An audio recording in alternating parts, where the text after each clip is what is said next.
क्या आप लोग इमेजिन कर सकते हैं कि अगर मून यानी कि हमारे प्यारे चंदा मामा अगर हमारे साथ नहीं होते तो क्या होता? अगर आपने बेसिक साइंस पढ़ी हो तो आप ये जानते होंगे कि moon is responsible for many scientific happenings on this planet. यानी कि जो मून है वो बहुत ही ज्यादा इंपॉर्टेंट है अर्थ के लिए। अमेरिका ने 1958 में ये प्लान किया था कि वो मून को न्यूक्लियर बॉम्ब से हिट कर देंगे। तो ऐसा क्यों करना चाहता था अमेरिका? क्या वजह थी इन सब चीजों के पीछे? आइए जानते हैं और राज अनवील करते हैं इस वीडियो के अंदर।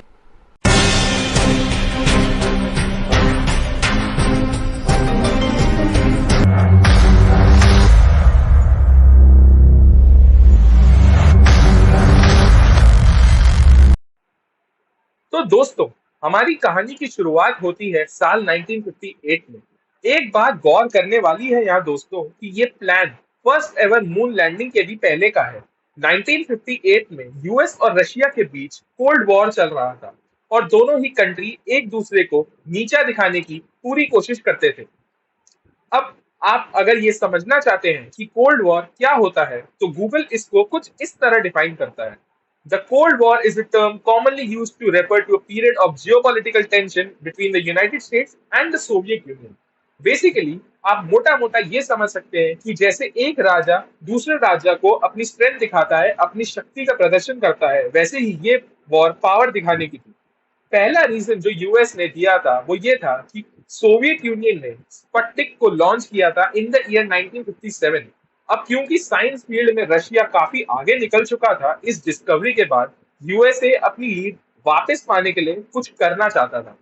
सेकेंड रीजन जो यूएसए ने दिया इस खतरनाक मिशन के लिए वो ये था कि मून की क्रस्ट में कुछ ऐसे एलिमेंट्स थे जो मैनकाइंड की बहुत मदद कर सकते थे और मैनकाइंड को काफी एडवांस कर देते उस टाइम के हिसाब से। कहने को कुछ ऐसे एलिमेंट्स भी थे जो स्टील की प्रॉपर्टीज देते थे, बट वो स्टील जितने भारी नहीं हुआ करते थे। दोस्तों, आपको ये जान के हैरानी होगी कि यूएस उस टाइम पर इतने एक्सपेरिमेंट्स करता था कि काफी सारे टैक्स पेयर्स के हार्ड अर्न डॉलर्स का गलत इस्तेमाल होता था। कुछ डॉक्यूमेंट्स के according US was planning to make invisibility cloaks, anti gravity devices जैसी और भी काफी सारी चीजें यूएसए बनाना चाहता था।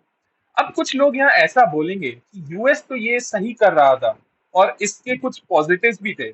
फॉर एग्जाम्पल, अर्थ से कुछ ही दूर एक पोटेंशियल वेल होता जिसका यूज काफी सारी एक्टिविटीज के लिए आज भी हो सकता था, बट इसके रिपरकशंस इतने होते कि आज के टाइम को हम देखने के लिए जिंदा ही नहीं बचते।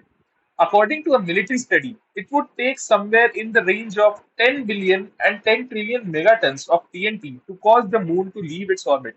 मतलब कि कुछ 10 बिलियन से लेकर 10 ट्रिलियन मेगाटन्स का बारूद लगेगा मून को इस ऑर्बिट से बाहर फेंकने के लिए। अब हम इसकी इंटेंसिटी का अंदाजा कुछ इस प्रकार लगा सकते हैं कि जो बॉम्ब यानी कि लिटिल बॉय बॉम्ब जो हिरोशिमा और नागासाकी में यूज हुआ था वो सिर्फ 12 से 23 किलो टन के बीच में था, 12 to 23 किलो टन ओनली।